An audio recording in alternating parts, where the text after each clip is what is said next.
Good job today, man. It's one at a time, and we'll get the job done.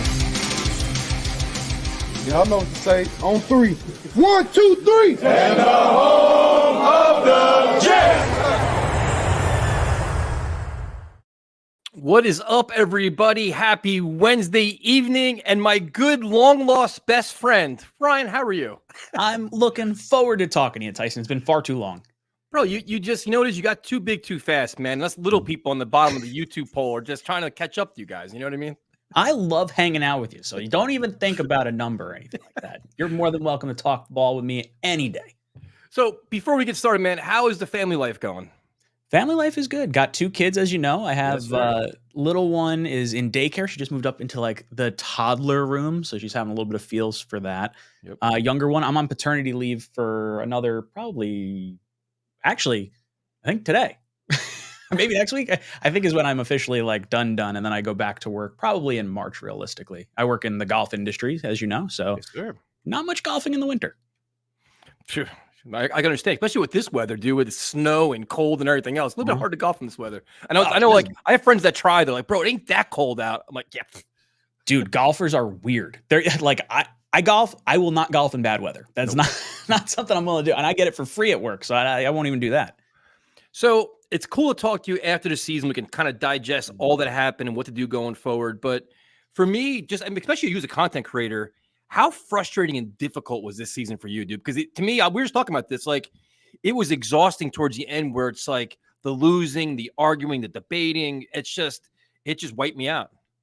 Yeah. And you know what? It definitely felt long. We were talking about this before the show, and it felt worse than the Gase year because there was not the hope in the Gase year. It was other than like, getting Trevor Lawrence, and then it hurt for that like 1 or 2 games. Like we went through all these issues for nothing. But this year we had Super Bowl vibes, and then it was stolen from us 4 snaps into the season. And that just, you knew at that point, once he tore the Achilles, it would have been a very, very long shot to have any sort of success for this season.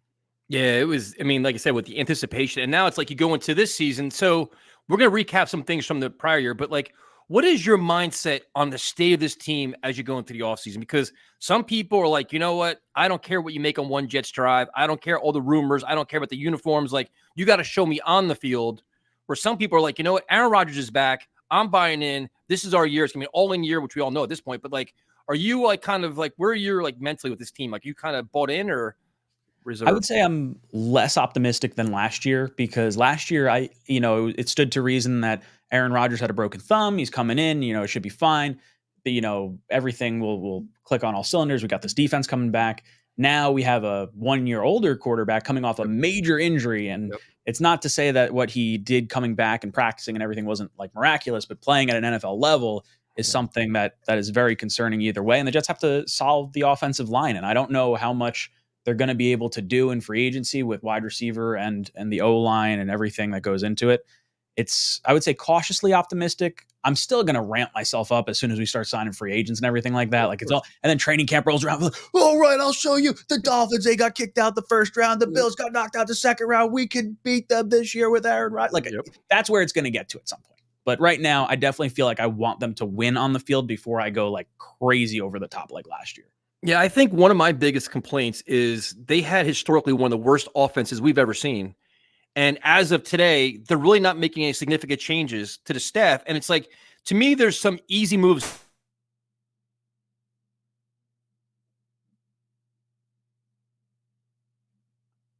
Tyson, you there? Oh, fuck. I hear you. Oh, there you go. Boom. My router reset, I think. It's all right. Happens to me. But I mean, so you brought the whole staff back though with Carter and Downing. To me, it's just crazy. Like I don't understand how you do it when you saw how poor the line play was. That tells me, and I'm right there with you. Like, what killed me is like I wanted Hackett gone, and if Rodgers wasn't here, Hackett's probably gone. Keith Carter's probably gone. Todd Downey's probably gone. I think they held on to a lot of those guys because they realize, hey, no good coach is going to come in here with a 1-year hot seat, and then leave. And you saw us lose Deuce Staley, because of that exact reason. I think there was more job security elsewhere. Now, as far as what they're going to do offensively, you just have to hope that Aaron Rodgers is the answer, because it feels like they're putting all our blame like onto Zach Wilson and saying, oh, no, we could have done a lot more if it wasn't for the quarterback situation and that guy. So, like, don't worry, everything's going to be all right. AR8's coming back next year. And I hope that is the cure-all. I really do. But in terms of just having accountability within your organization, you've seen teams all across the NFL, playoff teams, making wholesale changes to their staff. Like, they have a level, like a standard, a level. Like, this is what we need to meet. If we don't meet this, we're going to make changes regardless of who the quarterback is. Like, teams with high-profile quarterbacks are making changes, and the Jets are almost arrogant, dude. We're like, you know what? We know the best way. Our process is too good to fail. Things all they've said, and they're kind of doubling down. And that, to me, is just it's concerning. It's bothersome, because I think it's just, what do the players think? Like, how do guys in the locker room, like especially offensive linemen, dude, or like they've literally talked about problems they've had. The Jets are like, nope, we're running it back. Yeah, the O-line thing, Keith Carter does not like make any sense to me. Like, I would have got rid of his ass immediately as soon as the season ended, because there's players making fun of him openly. Mekhi Becton mocking him. Bryce kind of not piling on, but like laughing at the fact that Taylor Lewan made fun of him, and his former players in Lewan are making fun of him. Like, that to me seems like it's going to be hard to attract offensive line free agents, and that's like really what we need more than anything else. So to not make any changes on the offensive side just feels very, very weird. And to the point where, like, I get playoff teams are making some changes on the offensive side of the ball, but I think there's more job security in teams that did make the playoffs, at least from like the head coach. I feel like the Jets, there's enough concern that a 40-year-old quarterback coming off a major injury, it's the Jets, something's going to happen.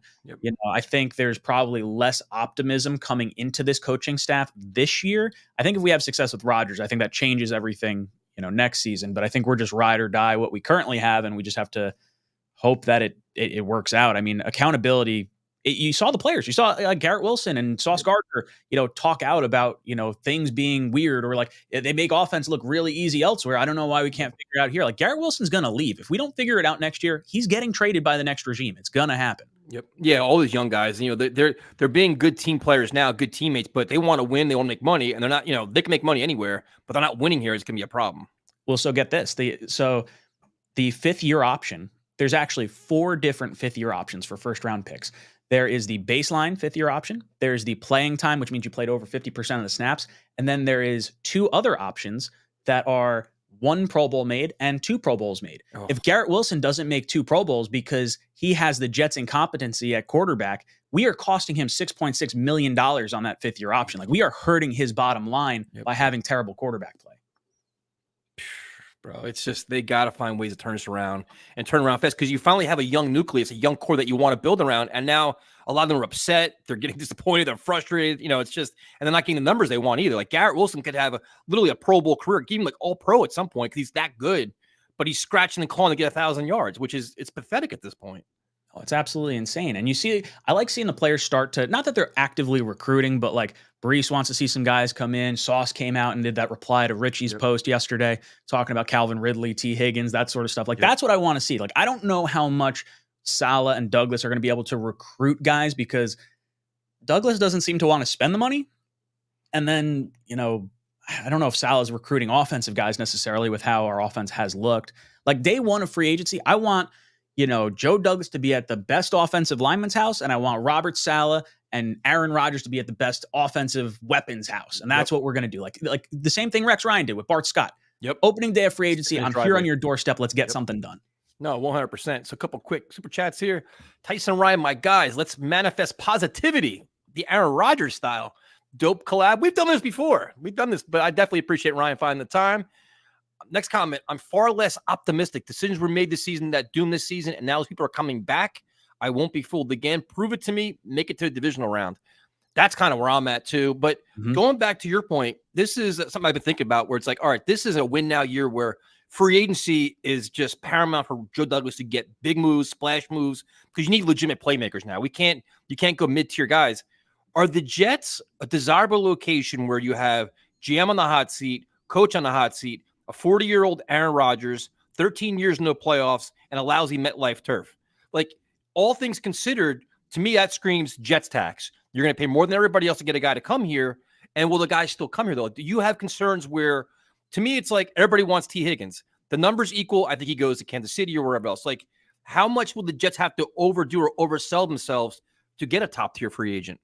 So that's where you start like filtering down things, right? Like if we look at I would say the offensive line, some offensive lineman is going to say, maybe it's Tyron Smith looking for a big contract at 32 years old. And he says, hey, you know what? The Jets are desperate. They need a left tackle. I can get a final payday there. Yep. If he wants to leave Dallas. He may not. Maybe Bakhtiari is the same kind of thing, even though he's got issues with our turf.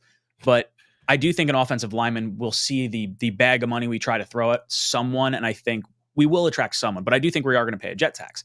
In the wide receiver realm, you can argue, hey, you got Aaron Rodgers for a year, but you're still going to have to pay me in order to possibly have not Aaron Rodgers for the next few years after that. And then when you start going down the list, it's like, okay, T. Higgins.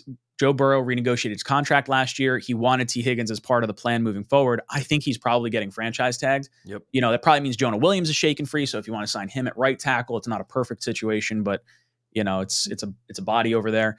I think Pittman gets re-signed in Indianapolis. They got a ton of cap space, a young quarterback. It'd be silly to move on from him. Mike Evans, it sounds like they want him to retire a Buccaneer. He would be the top one on my list. Like Mike Evans, to me, time frame wise, works out well for Aaron and works out well for a contract that we'll eventually have to give to Garrett. You got Calvin Ridley. That's a really interesting situation because he's a free agent, but they traded 2 4th-round picks for him, and then it escalated to a 3rd-round pick this year because he eclipsed 1,000 yards in the final game of the season. Now they have to decide, are we going to sign him to a long-term deal? Mm-hmm. If they do that, it goes from a 3rd-round pick to a 2nd-round pick. So does the value of keeping Ridley and losing a 2nd instead of a 3rd, does that make sense for Jacksonville? Or do they do what the Giants did to us during the Leonard Williams trade, franchise tag Josh Allen, long-term deal to Josh Allen on the defensive side, and then franchise tag Calvin Ridley, and then it's not a long-term deal. They keep their 3rd-round pick. So I don't think any of those top 4 guys are actually going to be options for the Jets. So then you start talking about like maybe the Tyler Boyds or the Odells or maybe a Hollywood Brown or something like that, and it gets a little less attractive. Like Odell to me is not at a $15 million price point. That's a little high. I like Tyler Boyd a lot, but he's super close with Mike Tomlin. He's from Pittsburgh. I think he's probably going back there. Gabe Davis, a division rival, it'd be nice to get him, but I think he's going with Dable to the Giants. Yep. So you're really in this weird spot of not being able to find someone via free agency. I really think Cortland Sutton, if you can get him via trade, that's my guy. That's who I want. 100%, dude. That's why, like, everybody keeps sending us messages like, "Oh, we're gonna get T. Higgins, we're gonna get Mike Evans." I'm like, all the names everybody wants, you have a funny thing, aren't gonna be available. So now you got to hope for a surprise cuts or a trade. And Cortland Sutton, because they can't afford him, dude. They cannot afford him there in Denver. Mm-hmm. And the thing about him is he's almost a perfect complement to Garrett Wilson, because he's got the size, he's physical, we get the speed. We have his wide receiver coach. He was drafted in 2018. Zach Asiani has been his wide receiver coach from 2018 to 2022. And last year he's, came over to the New York Jets. Now, granted, Sutton had his best year without him. So maybe there's, something there. But I would think with Aaron Rodgers, it's more the quarterback play than anything else. But the one thing is you almost think like a trade's a better option because if I'm a wide receiver, right now you're looking at how many years of Aaron Rodgers are we realistically getting? And to me, it's like he's telling everybody 2, I get it. But after 1, you can be like, yep, I'm out. So if you're like, just say you're T. Higgins, you want that monster contract. You want that 5 years, whatever, $100 million, whatever it is. Okay, you're playing 1 year at Aaron Rodgers. Where are the other 4 years going to? Who's that guy going to be with? So you kind of want stability, you want continuity, you want winning, you want the known. The Jets can't offer you a long-term known for like a 3 or 4 year deal. Yeah, I think you'll find out a lot about the player that signs here. If it signs a 4 or 5 year contract, it's probably because that guy wanted the money. If he wants statistics, you're probably looking at a trade. A Mike Evans, hey, let's win a ring one more time. I don't think I could do it with Baker. Maybe that's something they do. Godwin's down there in Tampa Bay. He's got 1 year left on his deal. He could be a trade option. I've heard Terry McLaurin's name thrown around. Mike Williams and Keenan Allen could both be cut from the Chargers. They got a monster amount of money over the cap.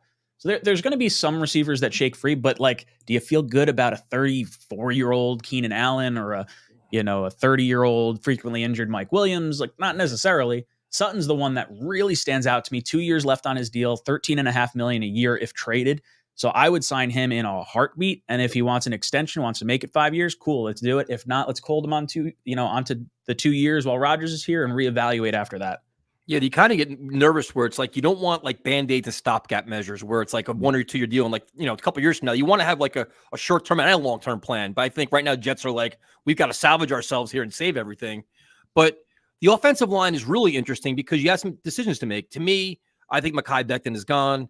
I guess the guy everybody's debating is Tomlinson, where you get the cap space if you get rid of him. He's played. I don't know if he's played necessarily well, but he's played every game. What's your take on Tomlinson? So Tomlinson hinges on Bryce Huff for me and what the Jets want to do with him because his cap hit is so enormous, but he's been healthy. And I don't think the Jets are going to attract a lot of free agents.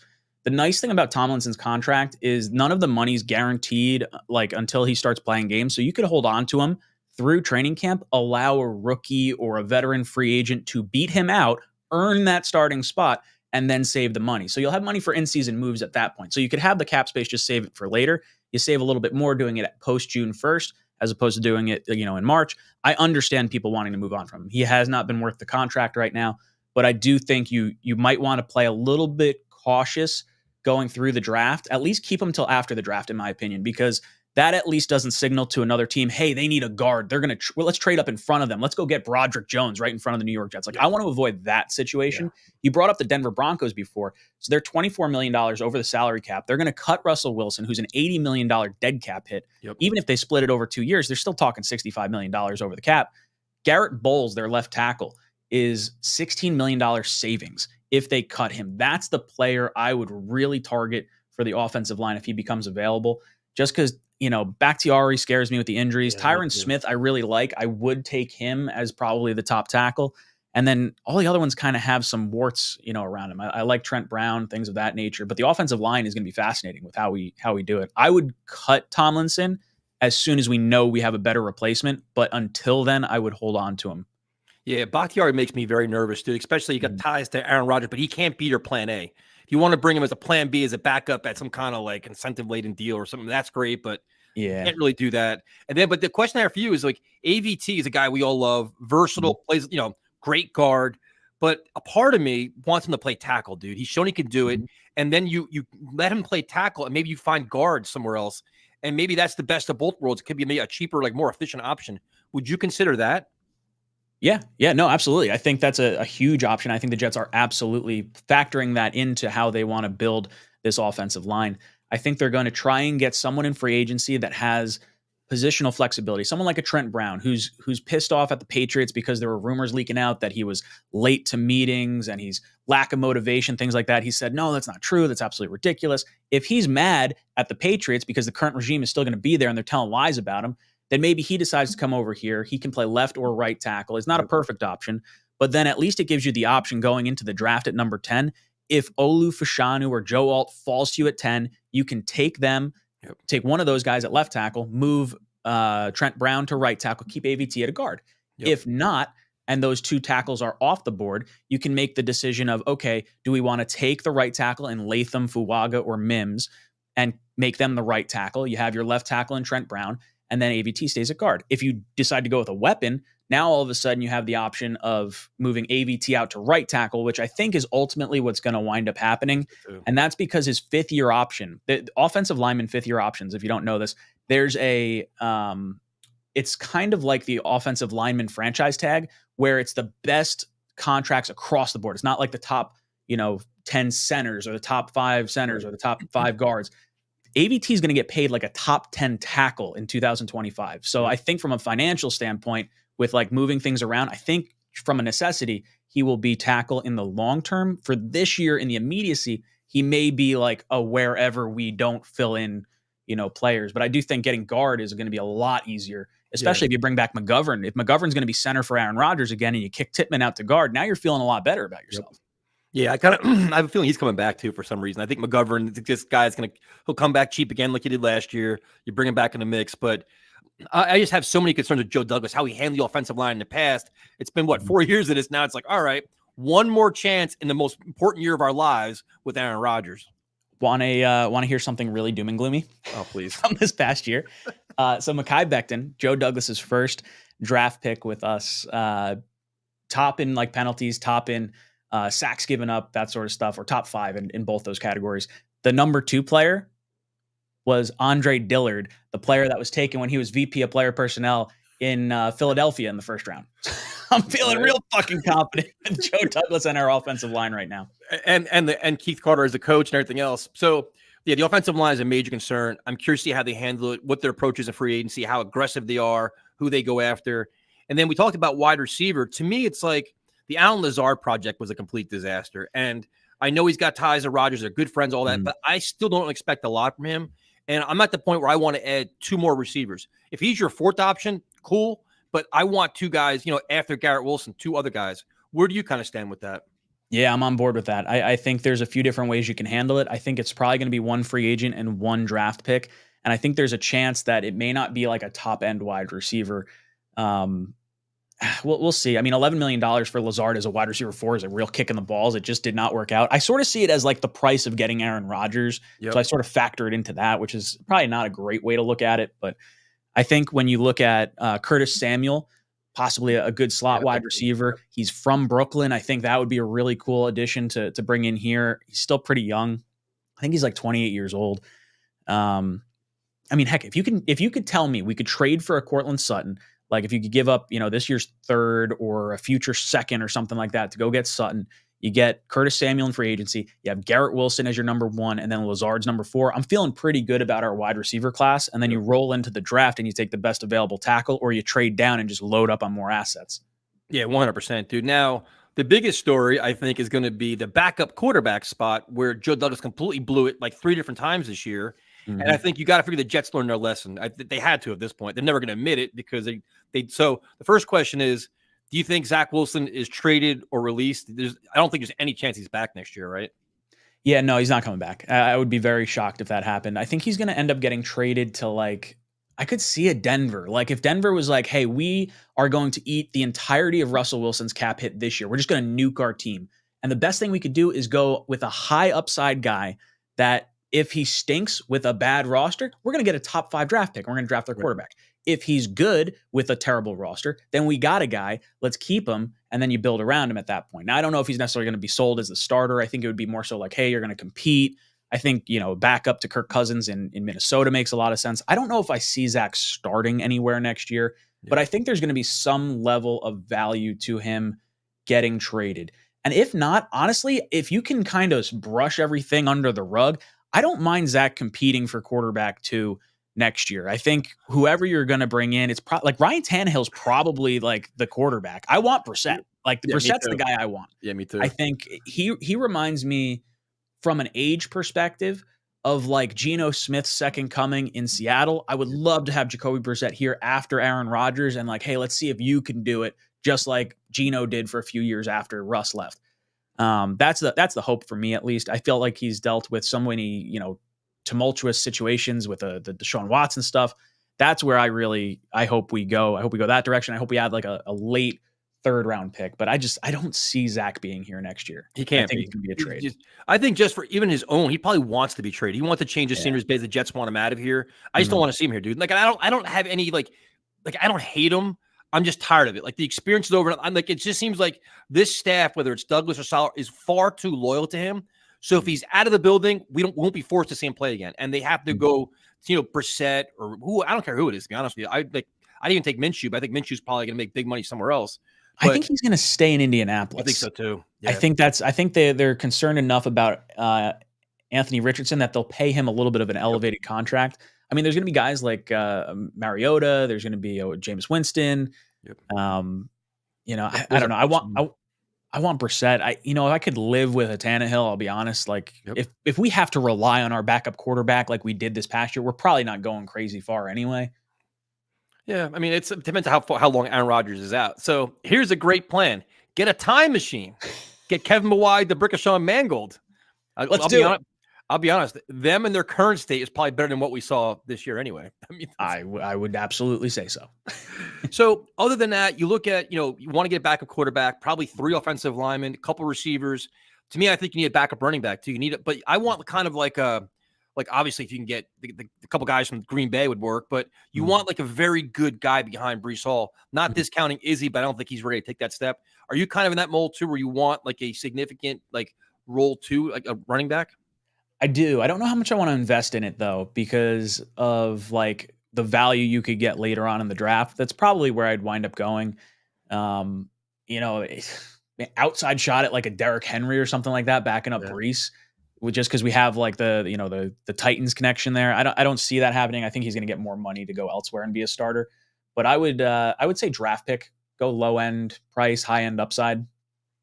Yeah. And then would you draft a quarterback this year in the later rounds to kind of like, you hear everybody saying, you know what, let Aaron Rodgers mentor this guy for a couple of years. Do you take a flyer in the later rounds on a quarterback? I would definitely do that. I see Armand in the chat saying Saquon Barkley, just watch. He's a Jet fan, which would be totally friggin' awesome to see. I don't think it's going to happen. I think he's going to get too much money. But I would take a quarterback mid rounds, like 4th through end of the draft, somewhere in there that can at least develop behind Aaron Rodgers for maybe a season. If it's 2 seasons, that's fine. And then if you want to, if you're in position next year to move up for a quarterback, I'm fine doing that because you're still going to need a backup regardless. But someone high upside, Jordan Travis, that name gets thrown around a lot. Kid from FSU.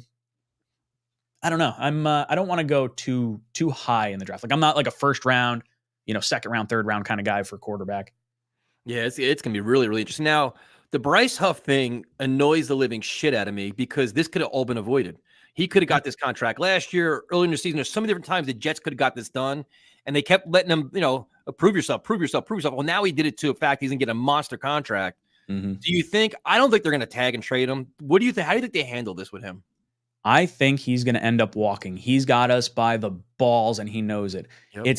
And look, he's not going to do us any favors. He already said he's not giving any type of hometown discount because he's earned the contract he's got, and I completely agree with that. Yep. You go to last offseason, you say, hey, Joe Douglas, I want to sign a mediocre deal because I'm an undrafted free agent. I feel like it would be fun to be here long term. Yep. We're going to give you the second round tender because we want someone to take you off our hands. Oh, and we're going to draft your replacement. Yep. And then you go into the season, and then he just tears it up. So for me, I'm saying I would love to franchise tag Huff. It's going to be to the tune of $24 million, though. I would do it because you cannot afford to let his value walk out the door. And I was saying this in season. So I know Joe Douglas definitely knew this was definitely an option where, at the trade deadline, he should have made a move with Huff at that point if he was just going to let him walk. Yep. Now you're in a situation where if you do franchise tag Huff, he's going to sign it immediately. So you have to decide, okay, are we all right tying up $24 million in salary cap space to have a redundant pass rusher kind of on our team after we've invested 2 first-round picks in edge rushers? I would say I would like to keep Huff, especially for the 1 year we're rolling into this, Super Bowl hopes and everything. But then if you decide like, hey, let's tag and trade him, he could just say, no, I'm not working out a long-term deal. Like I want to play on $24 million. That's life-changing money for me. I'll gamble on myself one more time to get the $100 million contract instead of settling for a $45 million contract this year. Yeah, it pisses me off, dude, because we went from having no pass rushers to having a bunch of young good ones, and now we're letting one walk away when it could have been like, it's just like being proactive as a general manager. They did it with John Franklin Myers. They could have did the same thing with him. It's like, as Jet fans, we would say it like, dude, like get this done now. You knew it. But when he was playing in the fourth quarter of preseason games, you're like, dude, something's up. This shouldn't be happening. They must think something like, and then he even said himself where he's like, I don't play enough in this system. I want to go somewhere where I can actually play more. So that was the writing on the wall for me. Like, you know what? He wants the money and he wants to play more. He's not coming back here. And that's kicking the ass. But then it's like, so what is your level of confidence of McDonald following Jermaine Johnson's path and having a monster sophomore season? So I really like McDonald. It's not a pick I would have made. I was upset with it at the time. And it's not a knock on him necessarily, more so just, loading up on a position of strength when we were trying to go all in for a Super Bowl last year. So it wound up not being like the biggest issue, I guess, overall, but still frustrating nonetheless. Look, I don't know. I'm not like crazy confident in McDonald just because we haven't seen enough of him. I mean, he looked good in the limited snaps he got, and hopefully he falls, in line with Jermaine Johnson. I had Jermaine Johnson. I would have taken him at number 4 if Sauce wasn't there. Yeah. I would have taken him at 10 instead of Garrett just because I thought the edge rusher was more important. So I had him way higher value than McDonald, who was like a late first round pick by a lot of people, projected to go to like Kansas City at the end of the draft. Yeah, I don't know. The one thing I did hear about with Bryce Huff that would be interesting, and let me know if you think this makes any sort of sense, but it would revolve a tag and trade. So now you get to a situation where maybe the Chargers, who are going to have to cut Khalil Mack and renegotiate Joey Bosa, and they're in cap hell, maybe they're willing to get a really young stud edge rusher, be able to have a low cap hit because they're going to sign him to a monster contract. And then we go up to number 5 in exchange for Huff and 10. And now we get Joe Alt at number 5 instead of just letting Huff walk for nothing. Yeah, that's a lesser of all evils at this point. I think he's going to be gone. Like, I just have no faith in him returning at this point. So if you can get some kind of value in return, even better. Especially that kind of value where it significantly upgrades your team. Like, it's addressing like a huge hole. Yeah, it would be massive. And realistically, the Chargers are probably going to try and go with a weapon or a tight end or something like that. I could see them go Bowers. I've seen mocked. I've seen Neighbors. I've seen Odunze. So if they fall to 10, one of those guys will probably be there. So now, you're a very popular YouTuber, but do you have a hairless Elmo in your chat? Do you have that? Uncomfortably awkward. He almost looks like, oh God, who is I don't know if it's a news anchor or if it's a sports guy. He almost looks like, what the hell's his name? The guy with they did the ESPN commercial with the Michael Clayton. Is Michael Clayton? Is that right? Yeah. Yep. Oh, that's what it looks like. Yeah, we don't lead YouTube in many things. We have the most characters. We have most Sesame Street characters. We got all kinds of characters in our chat. So, dude, some of the people I see that pop into your like guest streams are like the costumes and stuff. It's hysterical. It's never a dull moment. So you got, I think Bryce Huff is gone. You look at the rest of the defense. Now they still need a run stopper. Woods has got hurt. Quentin Jefferson was hurt. Where do you think they go with a run stopper? I would look at Fletcher Cox. We almost got him last year. I think Philadelphia's hitting a little bit of a reset button. He's on a 1-year deal. Just come up the turnpike, play for MetLife, and do what you would have done last year. That was the plan. He was going to come here. So I think the Jets could look back that direction. I would still try to bring back Jefferson, honestly, but I think Al Woods is probably gone. And what about the safety position? We do with Jordan Whitehead back there. Tony Adams surprised a lot of people with how good he was, but how do you handle the safety spot? I want to re-sign Ashton Davis. I would make him a starter for next year, or at least give him some competition. And you have starter. What? You said starter? Ashton Davis? I would absolutely consider it. I would say Tony Adams as the starter. I would say Ashton Davis either competing for that second spot with Bernard Converse, who we drafted last year, and then who I feel like do we have someone else? Oh, Chuck Clark. I would like to bring back Chuck Clark. That would be how I'd kind of round out our safety room. And then if you want to draft someone in the draft at some point, I would look at that. Now, in terms of, do you see any surprise cuts on defense? I know everybody talks about, CJ Mosley's obviously a valued leader, great player, still playing at a high level. His contract's wacky. I think you'd be trying to restructure him again. But can you see any surprise cuts on defense this year? I think Mosley's probably the only one. I'm trying to run through it in my head. The only other one I think that might create some cap savings would be John Franklin Myers, but I would rather try to trade him if you wanted to make room for Huff in some capacity. But I think his versatility is probably a little more valuable with McDonald and Jefferson and Jermaine. So no, I don't think so. I don't think anyone's getting cut. Mosley I think will restructure. I think you align Mosley with whatever Rodgers' contract is. So if Mosley wants to be here, 1 year. He's here with Rodgers. If Rodgers comes back a second year, I would probably try to keep Mosley here for an additional year unless the floor really comes out next season. What about on offense? Do you think CJ could be gone? I do. Conklin, they're comfortable with. Ruckert's still there. You could probably add somebody else if you wanted to.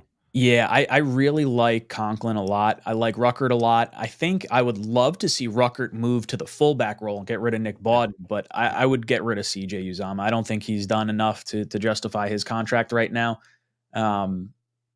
And then, I think Bowers is going to be an option for the Jets at number 10. As much as people don't love tight end at the top of the draft, we had Michael Mayer last year, apparently number 2 on our list behind Will McDonald. So there's a real good shot that the Jets are keeping an eye on the Bowers situation with, needing a weapon. Could you imagine trading for, let's say you get Curtis Samuel in free agency. You trade a 2025 second for, Sutton. You have Garrett Wilson, you got Breece Hall, and now you draft Bowers as a tight end to go along with Conklin, and then you have Jeremy Ruckert as your fullback. That is a legit scary offense. Yeah, at this point, it's like this whole offseason is about offense, dude. Get as most playmakers you can, legitimate playmakers for Aaron Rodgers and protect him. That's it. Like, if you allocate all your resources that way, you can't complain because this is basically a 2-year run at most. This is it. Like, this is all you can do, right? So, like, I can't get mad at Bowers. I won a mayor last year, so like, I can't get mad about that. It's just a matter of just maximizing it, man. And I get nervous in situations like this where the Jets are this desperate that they sell their soul in the worst way. And is that a concern for you, or am I just that cynical, negative fan? No, it's a concern. I think Joe Douglas and Robert Saleh are going to try and save their own skin. And I think what's going to happen is you'll see money pushed off into future years. I think you'll see some of the assets. I don't think the 2025 first comes into play. Like, I think Woody will probably hold on to that, but I would say any other draft pick is probably up for grabs. Jets are set to have $100 million in cap space in 2025. I could see them pushing a lot of money into that section. You know, if you want to go out and say, hey, we're going to get Tyron Smith, we're going to get Trent Brown, we're going to go out and get a wide receiver, like, they'll throw money all over the place to try and make it work this year. Because if it doesn't, they're not going to be here to feel with the repercussions of it anyway. Yeah. So now, if you look at this season, that's going to be like a win now year. What could possibly be a realistic expectation for this team, assuming they upgrade the offensive line? Like, is it safe to say the return of Aaron Rodgers, him in it alone, plus Brees and Garrett and Sauce, it's like we should at least expect like 10 wins? Like, is that like, what's the standard here? Like, I guess my question is, like, I'm really frustrated that Saleh's coming back. I'm not even going to lie about it. Like, any other year, Saleh and Douglas would have been fired. But the fact that Aaron Rodgers is here, everybody's keeping their job. So to me, it's like, what warrants them keeping their job next year? So I think you have to make the playoffs and make it to the divisional round. So whether that's you get a first round bye and something wonky happens, but I think you have to win a playoff game. I would say Jets, get into a wild card game and then they end up, getting a win. Then I think people come back. If you wind up one and done in the playoffs, I could see them hitting the reset button at that point, depending on how the season ends up, unfolding. But I would expect Jets are going to have a good year next year. The schedule is a little bit more favorable than it was this past year. I think you look at, Buffalo, Josh Allen's cap hit's starting to balloon now. They are in cap hell. Von Miller, the best thing he could do for that team is fucking retire. Like, there's a lot of stuff going on. Vic Fangio winds up leaving the Dolphins, who gave us fits this past year. That game all of a sudden looks a lot better. I don't have any faith in what New England's doing up there. So this is definitely, I think that's setting up well for the Jets, but it just depends on, can you keep Aaron Rodgers upright? What's his health look like? Is he declining at all? And then, AVT scares me too, coming off the Achilles. Like, how much weight is he going to put on that? And like, does that impact how fast he can move? It's nerve wracking. It's a very uncomfortable feeling. Well, it's uncomfortable when you look at where the Jets are in the AFC. The AFC is loaded, man. And now you're adding Harbaugh to the Chargers. Like, geez, again, it's the year, like the year that all these prominent head coaches are available and the Jets aren't looking for one. Like, you got to be fucking kidding me, right? And it's like, all right, we got Aaron Rodgers. Fine. We don't know what he is. Let's just call it what it is. He's coming off a major injury. He hasn't played. And 2 years ago he played. It wasn't great. It was good, but not great because of his injury. Where would you rank him now in the AFC in terms of quarterbacks? Because we all in my mind, you think we know how great he was, right? But you look how great the other AFC quarterbacks are. We just saw it. We saw Allen. We saw Mahomes. We see all these guys. Joe Burrow coming back. Like, where would you rank Aaron Rodgers in the AFC right now? So I guess if we go through it, you'd say Mahomes, Allen, Jackson are definitely ahead of him. I would probably then, in some capacity, I might be missing someone, but I would then think, Herbert, Burrow, Tua's got to be up there, at least for right now. I'm not super scared of Tua, but I think he's probably, maybe fifth best, somewhere in there, fifth to eighth, best in the AFC, which is wacky to say. But yeah, I mean, Mahomes, Jackson, Allen. Well, you could argue Watson potentially if he bounces back. I don't know. He could go anywhere from like the best quarterback in the AFC if he winds up turning into MVP version of Aaron Rodgers, or wheels come off and it's old man Aaron. Yeah, and that's the thing, because if you watch the playoffs this year, it's all about mobility. These quarterbacks not only have they great arms, but they're running around because they have to. Because the defenses are attacking, they're blitzing, you see it, and it's like, all right, Aaron Rodgers, again, coming off the big injury, a little bit older, will he have the ability to run around? Will they scheme this offense to kind of offset that? He can have a quick release, but if he's getting his ass beat, it's not going to make a difference. So are you concerned about that, his mobility? Because it seems like the NFL is evolving, dude. Even C.J. Stroud had a phenomenal year. But you see what they're doing. They're big. They run. Are you concerned that the game is kind of maybe evolving and the Jets offense and Aaron Rodgers could be kind of stuck like in that second level? So I guess the thing that sort of concerns me is the play that Aaron Rodgers was hurt on. He had a wide open receiver that he was looking down the barrel of, and he didn't pull the trigger for some reason. I don't know if he was just looking for a big play and a wow moment in an opening night, but like, is that something we will see more of? Was there some sort of delay as to why he did that? That may be outside of the offensive line issues or outside of the wide receiver issues, and I'm hoping that's not the case. But yeah, dude, I'm concerned. I don't know what to make of it. It's not comfortable. Yeah, and the other point is that you look at the playoffs now because it's all we can watch now. You analyze like, all right, these are teams. This is where we want to be. How do we stack up against them? And then it comes down to coaching. Now, anybody knows me. I'm not a solid guy by no means. I'm just done. But it comes down to adjustments in the big game. You see it. Teams are going toe to toe in the first half, second half. They're making significant adjustments that are winning games. Andy Reid, even Todd Bowles did it, which was crazy. But what is your level of confidence that this staff? Because right now their excuse is we don't have our quarterback. And to me, I thought that was bullshit because they kind of mailed in the season. They faced adversity and they melted. Other teams, like you saw the Browns, you saw the Steelers. Quarterbacks were in and out. They're finding ways to win. The Jets kind of said, you know what? Not our year this year. What is your level of confidence in this staff actually being able to go toe-to-toe with McDermott or Reed or either Harbaugh for that matter? So I think that a lot of our issues stemmed from Hackett and the offensive side. I think it was one of those situations where Aaron's got us by the balls. You can't get rid of his best buddy Hackett because that was one of the main reasons he came in here. And that was one of those damned if you do, damned if you don't sort of situations. So I don't have a crazy ton of optimism, but Aaron Rodgers behind the line is going to change a lot of the plays that he was shaking his head at that you saw on like the sideline. Yeah. I saw a stat earlier today, and it was a graph, actually, really great graph of the rank of defensive points given up per play or something like that. I forget exactly what the measure was. And it showed like who won Super Bowls based on how the defense played. And you're looking at all the names across the top, and virtually every Super Bowl, like outside of maybe 5 or 6 of them, were all won by top 5, 6 defenses. Yep. So Aaron Rodgers, the one time he won a Super Bowl, he had the number 1 or number 2 rated defense. Yeah. He comes over here. There's a real good shot. As long as he plays to a top 15 level, the Jets are going to be hanging around. So I do have enough confidence from the standpoint of I've seen the Jets go toe-to-toe with the Chiefs, with the Eagles, with the Bills. And honestly, the second half adjustments, for the most part, I've actually been pretty impressed with how they've handled it this year, this past year, with the exception, obviously, of the offensive side of the ball. Well, that's it. You see the adjustments on defense. They usually start out slow. Second half, they're shutting people down.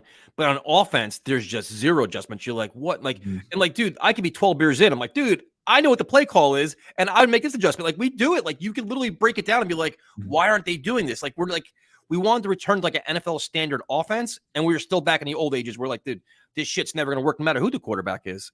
And that's the concern. Like, Rodgers is great, but does he have the ability to say, okay, Hackett's going to tell me this? We're not doing that. I'm just going to run this play. That's what you're hoping for, I guess, right?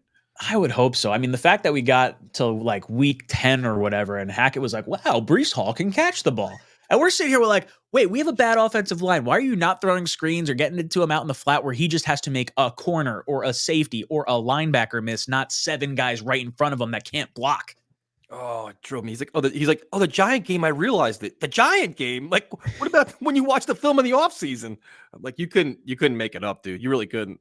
So what's wacky is Hackett actually used Bryce Hall more in the receiving game than I think he had as much and as many receptions in college as he did as this year through the season with Hackett. And last year he did not have as many receptions either. It was actually surprising to see like that Hackett in some weird roundabout way used Bryce more effectively than we've seen him used to date. I'm not going to lie to you. That Patriot game, I was furious. I'm like, why are we feeding the ball this much? Like, he's coming off a major injury. He's turned the corner. He looks phenomenal. Like, this game doesn't mean jack shit. Get him out of the game. What do you have, like 30-something carries? I'm like, what are we doing here? Like 39 touches or something stupid. Like, only the Jets, man. It would have been so Jetsy to have either him or Garrett get knocked out with an ACL at the end of the year, and you're like, well, we don't have our top weapon next year, so now we need 3 fucking wide receivers and a running back.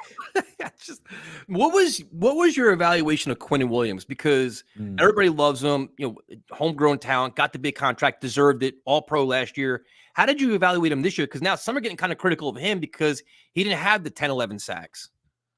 So I'm pretty sure he ended up the season with the most double teams in the NFL, if I'm not mistaken. So that is freeing up guys like a Jermaine Johnson to have the year he had, to have Huff get 10 sacks this year. Like the thing that gets me with Quinnen is he does so much dirty work. Same with John Franklin Myers. The two of them definitely did a lot of that. And when you wind up getting Aaron Rodgers back, and if this offense clicks and you start playing with a lead, now your defensive line gets that much scarier. So keeping Bryce Huff, like for me, if you can find a way to keep Bryce Huff, now him pinning his ears back with a lead is going to get far more sacks with 60% of the snaps instead of 40% of the snaps. And, knowing we're going to face running backs constantly. Yeah, and that's their vision too. Is like playing with the lead, just pin your ears back and go after it. And that's why you want Huff, like all these explosive playmakers, especially when the offensive line is getting tired, they're getting worn down, and that's when you can do all these great things. And it's like even the defense, if they're a step down from this year, and the offense is just average, a little bit above average, they're going to win a shitload of games. Like you don't even have to keep this high standard. You can be a little bit drop off. They're still going to be fine. Oh yeah, it's not going to take a whole lot. We were saying before last season, if we had like below average quarterback play, we're probably winning games. Yeah. Like our defense is so good that like we can, and our punter, like Morstead got us 3 safeties this year. Yep. Like the fact that our defense on a consistent basis is actually scoring points via, pick sixes. I don't know if we had a fumble recovery for a touchdown this year, but like block punts, like there was other ways we were scoring that the offense just couldn't figure out. Like the Charger game, for instance, was such a wacky game because it shouldn't have been as wildly lopsided as it was. Zach Wilson had 2 fumbles that directly led to touchdowns the other way. Yep. He took a sack that took 3 points off the board for us. It's a 17-point swing right there, let alone if you scored any points on the drives that he fumbled on. Yep. So like the Jets are a lot closer, I think, than people realize. It's just frustrating right now because of how anemic the offense was. Yeah, I think once they start making some quality signings and you start saying, all right, I could see, like you need like a blueprint and a vision. I think, when you have a losing season, you analyze all the wrong moves and you become, well, this is wrong and this is wrong and this is bad. If they can turn the page and get that big time receiver or get a quality offensive lineman, you go, all right, I can kind of buy into this. Because like in years past, we kind of buy into shit we didn't believe in because we had no choice. But now you know how desperate they are. Yeah, it's like don't pee on my head and tell me it's rain. Like that's how it's felt as a Jet fan. Yeah. So you think you're confident they're not too far away this year? Do you think if things go right, they're still going to be, you'll kind of return the same excitement you had last year? I would say cautious optimism. I'm very concerned with how Rodgers is feeling and how he's going to play, 2 years removed from a good season, and just how this offensive line works. So I don't have a lot of faith in Hackett. I don't know how you're going to address necessarily all the needs. I do think Lazard gets a bump up as far as like how he plays with Rodgers there. I do think there's going to be some degree of success from the offensive line because we're going to have a quarterback that's making decisive throws. We sort of saw that a little bit with Simeon towards the end of the year. Guys were getting, the ball out a lot quicker. It opened up some lanes, some things for Breece Hall.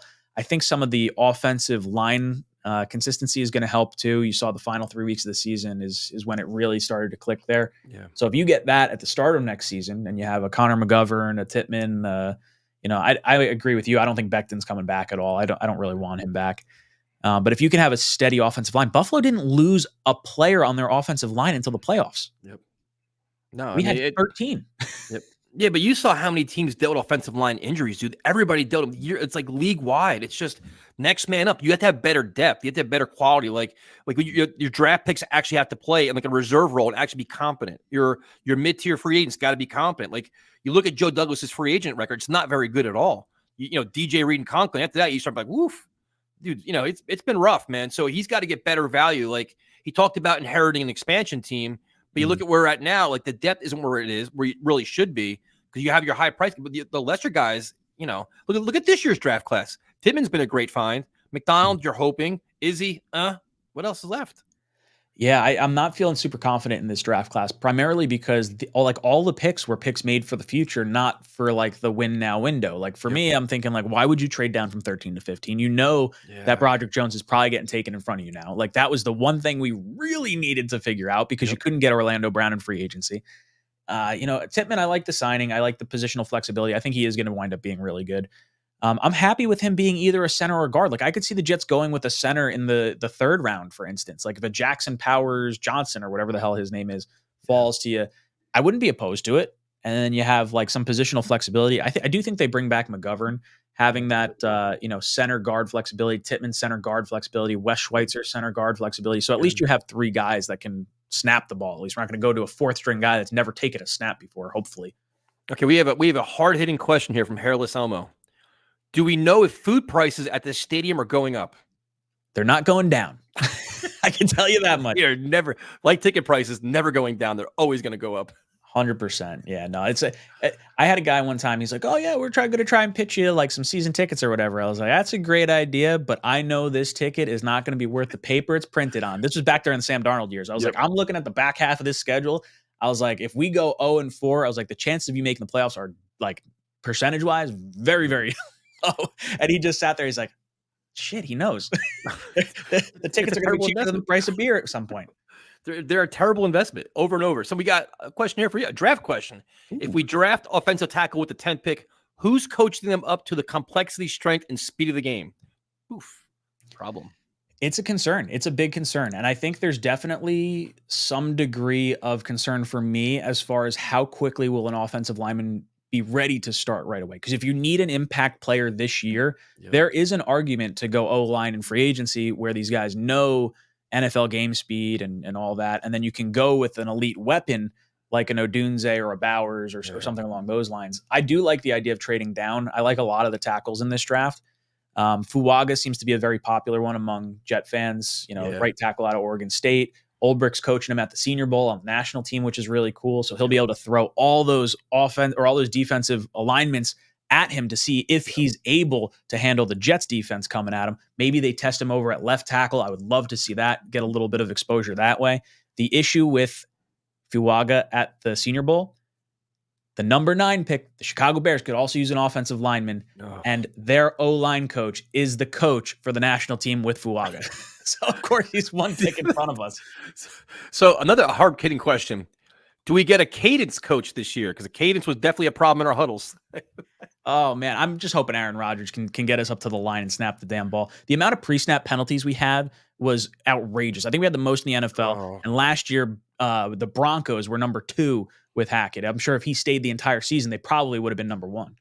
Now, with no second-round pick, do you see the Jets, any sort of Jets actually trade up in the first round? Or are they, like, I understand trading back 100% because you want to get value and you want to get more picks, but do you think in a year like this where you have an alt out there, the Jets are like, fuck this, we're going to just go get the guy we desperately need?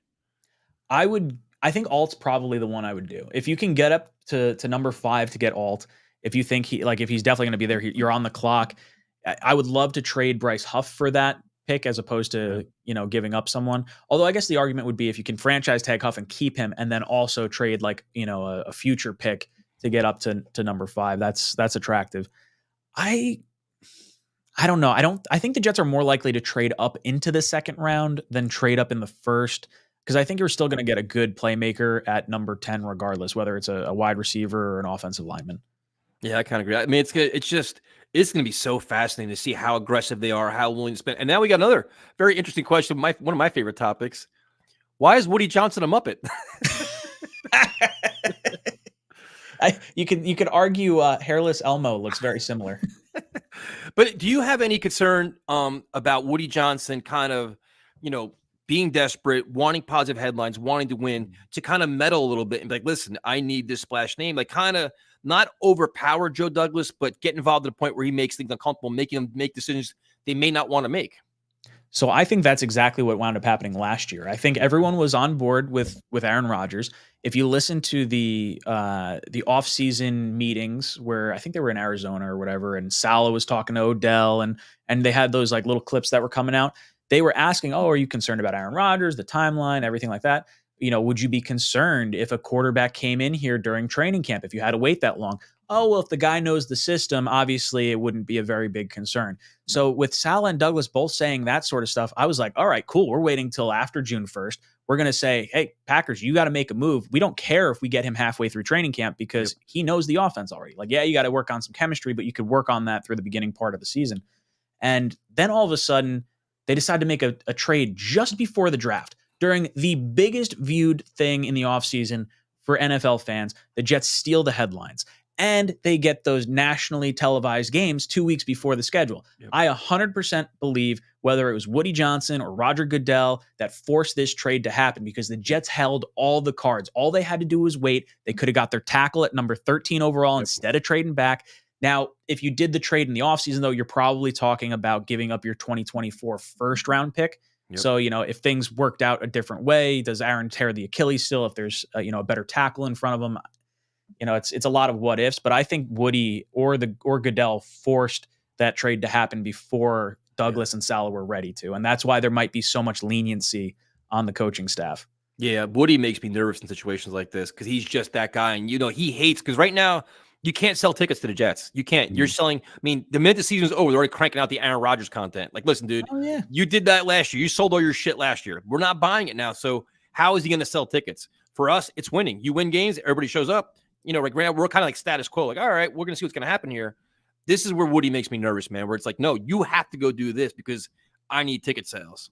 Well, that's what pissed me off too. Like you have the whole, I think they forced the Aaron Rodgers trade to happen before it needed to. Yep. Then you find out they didn't take out the insurance on the Aaron Rodgers contract that would have saved them $20 million. Yep. And then you find out the Jets didn't make a move because financially they have put all their chips into the Aaron Rodgers basket. That's all they're putting in for this particular season. And then not 2 weeks later, 3 weeks later, hey, season ticket holders, we're going to need you to pay for your tickets in November instead of February this year. Like, there's a lot of weird shit that happened this past season that really rubs me the wrong way. Yeah, and I was kind of hoping that Woody Johnson actually met the media and did an end of season press conference and actually owned it. Because there's questions you just want to ask. Like, who is the final decision maker on keep pushing Zach Wilson around? Like, we knew that Zach Wilson should have been gone last year, dude.